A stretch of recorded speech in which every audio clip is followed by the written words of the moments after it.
¿Por qué existe el mal? Esta pregunta quizás ha estado en tu corazón durante mucho tiempo. ¿Por qué si existe Dios, existe también el mal?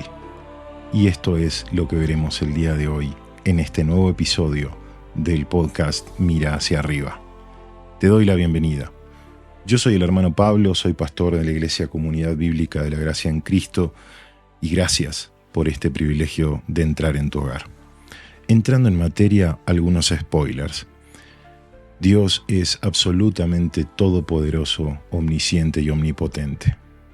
Si tú crees eso, sin duda podrás observar cómo muchas cosas malas en tu vida han sido redirigidas hacia fines de bien. También seguramente has observado cómo el mal y el sufrimiento también forman tu carácter, también te han humillado y también han depurado tu fe. Y si alguna vez has mirado las páginas de la Biblia, sobre todo el final, seguramente habrás observado que el mal solo permanecerá por un tiempo, porque habrá juicio y restauración. Abre tu corazón para escuchar estas palabras en las cuales seguramente podrás aprender algunos puntos muy importantes sobre la existencia del mal. En primer lugar, tenemos que separar los conceptos del mal moral y la calamidad o el mal que sobreviene al hombre. El mal moral sin duda es el quebrantamiento de una regla, una ley que todos sabemos que es correcta, y cuando vemos el comportamiento contrario entendemos que eso está mal. Eso es una inmoralidad o una transgresión. Esto jamás es originado en Dios. La calamidad, por otra parte, sí puede tener origen en Dios, o también en la irresponsabilidad o la maldad del hombre.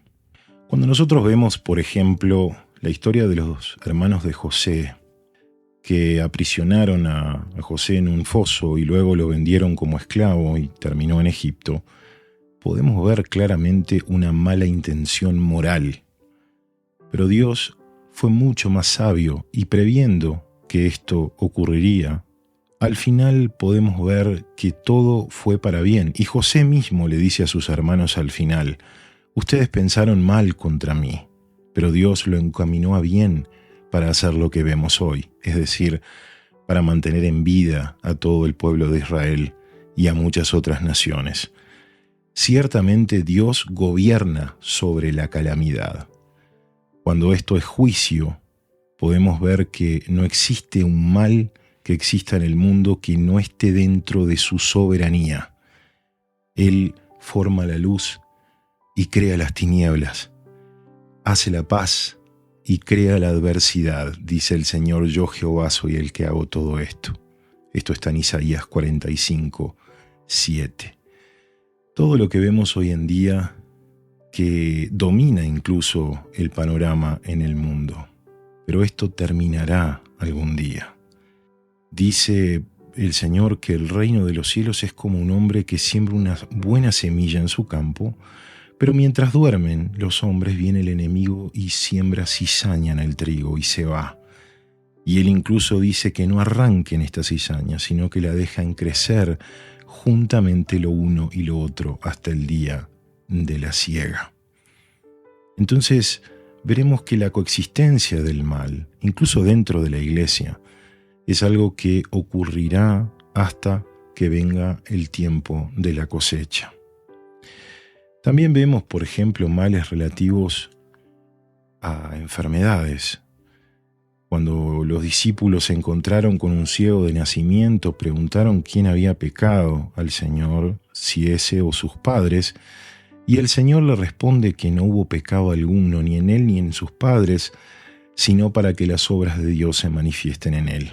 Y piénsalo bien, muchas veces enfermedades o sucesos, momentos en los que quedamos incluso sin sustento, de repente son solucionados, son milagrosamente corregidos por intervención del Señor, y esto también es para su gloria, para que tanto tú como otras personas puedan contemplar las obras de Dios manifestadas realmente en sus vidas.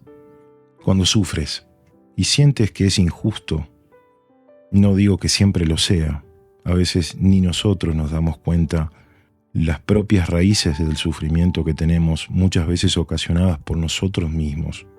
Pero en ocasiones en las cuales, como en la vida de Job, por ejemplo, hemos visto sufrimientos que parecen no merecidos y realmente no tenemos una respuesta. Claramente esto expone también nuestros límites y nos ayuda a tener una visión mucho más profunda de Dios en la medida en que nos sometemos a Él y dejamos de rebelarnos contra Él. En este tiempo, por supuesto, tenemos un mundo malvado, un mundo donde el mal gobierna. Y nos preguntamos a veces, como pregunta el salmista, ¿por qué al malo le va tan bien? Y a quienes son más justos y hacen las cosas bien, moralmente le va mal. Y entendemos también esa perspectiva en la cual, como cuando el Señor dijo, ellos ya tienen su recompensa, vemos que todo será corregido, balanceado, castigado y premiado al final de los tiempos, cuando todas las cosas y todas las obras serán traídas delante del Señor. El sufrimiento y el mal nos traen momentos donde podemos examinar nuestros caminos. Podemos analizarlos con un espíritu verdaderamente humilde y volvernos al Señor si nos hemos ido, si nos hemos alejado. Además de esto, también la Escritura nos enseña que nos ayuda este dolor, este mal, a perseverar. Nos prueba el carácter y nos invita a sostenernos en la esperanza. Esa prueba nos trae una esperanza que nunca falla, dice la Escritura, que no avergüenza. ¿Por qué? Porque el amor de Dios nos llena el corazón por el Espíritu Santo y nos sostiene en ese sufrimiento y nos orienta a la esperanza futura. Podemos tener en medio del dolor y en medio del sufrimiento, en medio del mal, la certeza y el testimonio de que el poder de Dios nos perfecciona en medio de ese camino. Seguramente te has dado cuenta que en tu vida has madurado más, has crecido más en el medio de la disciplina, en el medio de la prueba. Esto en las Escrituras se le llama un fruto apacible de justicia, una capacidad que Dios da de enseñarnos sabiduría y entregarnos dones en el medio de este camino sinuoso que es la vida. Como un horno de fuego, nuestra fe será probada, y cuando Dios nos somete a este fuego purificador, sin duda que nunca se pasa de fuego, porque la idea es purificarnos, la idea es generar un peso también mayor de gloria en nosotros cuando el Señor se manifieste, como dice la Escritura, para alabanza, gloria y honra. Toda obra del hombre será pasada por fuego, es decir, será tratada de una forma en la cual se revelará la intención detrás. Todo lo que hacemos en la vida, muchas cosas incluso que parecen buenas, en realidad tienen una intención egoísta, en realidad tienen una intención que no es glorificar a Dios. Este mal, esta prueba, esta oposición que aparece, permite también probar la característica y la naturaleza del corazón con el cual hemos hecho esas obras. Muchas personas comienzan a hacer cosas muy buenas, pero cuando sobreviene la oposición, la dificultad, de repente se desaniman y se van, como pasa también con los conversos que después abandonan el camino. De forma que todo este fuego purificador también revela y nos ayuda a entender nuestros propios sentimientos e intenciones. Y en todo caso nos prepara para ese gozo cuando Cristo se manifieste y podamos presentarles esos talentos que hemos sido capaces de multiplicar o que hemos enterrado en un pozo, que no hemos realmente hecho o magnificado para Él. Dios no es culpable del mal moral. Dios no es culpable del pecado. Dios es totalmente santo. Sin duda el pecado ocurre y opera en este mundo bajo el control de Dios. Volviendo a la historia de Job, Satanás no fue capaz de herirlo ni hacerle nada a su vida, pero sí tocar todo lo que estaba alrededor de él. Y vemos entonces a Dios permitiendo, autorizando por un bien mayor que opere el mal, pero siempre bajo sus límites y bajo sus divinos propósitos. Nunca podemos culpar a Dios por los males que nos sobrevienen. Incluso aquellas calamidades que sí vienen de Él, podemos confiar que al fin y al cabo lograrán cumplir algo mucho mayor en nosotros. Creo que la clave es cuánto somos capaces de amar a Dios, cuánto somos capaces de entender su santidad, su bondad, su omnipotencia, su gracia y su misericordia. Él nos acompañará de la mano en el medio de esa calamidad.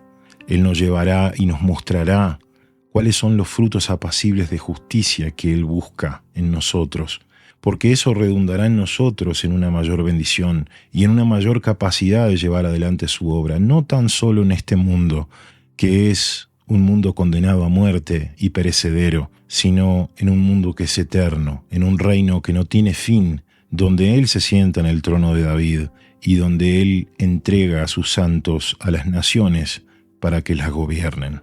Ciertamente tu propósito en la vida es mucho mayor que solamente ser feliz en esta vida. Si bien como personas deseamos, anhelamos, buscamos la felicidad, muchas veces esa felicidad solo viene después de grandes desafíos, de grandes caídas, de grandes victorias sobre nosotros mismos. Por eso, siempre busca en oración comprender, busca en la palabra entender la naturaleza del Dios que adoras y por qué motivo es que estás viviendo lo que estás viviendo. No se trata de qué hice yo para merecer esto, sino se trata qué quiere mi Padre enseñarme con esta experiencia. La esperanza que ofrece el Evangelio frente al mal es maravillosa. Esa cruz en la cual el Señor fue crucificado, Dios mismo fue maldito absorbiendo tu maldición que has heredado y tus propios pecados, y el pecado que gravita sobre toda la creación que cayó sobre él, fue la primer victoria. Todo fue invertido y no es una solución solo psicológica o emocional. El Evangelio vence al mal y directamente ofrece una solución práctica, esa cruz por la cual los creyentes derrotan el mal y empiezan a traer al mundo esa nueva creación en actos de generosidad, de esperanza, de santidad. Por eso, caminando en esa santidad que el Señor te da por tu vida nueva en Él, recuerda que el camino será el mismo camino que Cristo caminó. Es un camino de sacrificio, es un camino que dirige hacia la tumba, pero también un camino que dirige hacia la resurrección y hacia la luz. Esta resurrección del Señor abarca toda tu realidad. Cuando tú pones tu fe en el Salvador resucitado, nada puede quitarte esa vida, esa nueva creación, de la cual Cristo fue el primogénito. Para otros que no son creyentes actualmente, solo el Evangelio trae esa esperanza definitiva, esa seguridad en el futuro, y le proclamamos a ellos esa promesa de una nueva humanidad a todos los que han sido destrozados por el mal. No solo el mal interior, sino el mal exterior, el que tenemos a nuestro alrededor. Por eso invitamos a todos a venir a los pies de la cruz, porque el Señor promete una vida nueva, no una ciudadanía en este mundo, sino una ciudadanía en los cielos, una promesa futura de que incluso aquellas cosas que parecen irreconciliables, aquellas cosas que parecen no tener solución, ciertamente la tendrán. Hay lugar para la oscuridad, para el lamento y para el dolor en tu vida cristiana. Y sé que lloras, como yo también, pero no lloramos como los que no tienen esperanza, sino que estamos fundamentados en lo que Dios ya hizo, porque no imaginamos que lo debería hacer, sino que Él, colgado en la cruz, cuando dijo consumado es, la obra fue finalizada, todo fue pagado, y ese día la serpiente, la personificación de este mal que estamos hablando, recibió una pisada en su cabeza para siempre. Por eso, en el medio del pesar, del mal, del dolor, en el medio incluso de la injusticia que otros nos han hecho, podemos caer de rodillas al Señor y recibir esa consolación, esa fortaleza, esa certeza de saber que no importa lo que pase, en Él somos más que vencedores. Piensa en ello, medita en ello y ora en ello. Gracias por acompañarme en este episodio de Mira hacia arriba. Dios mediante nos encontraremos la próxima semana. Que Dios te bendiga.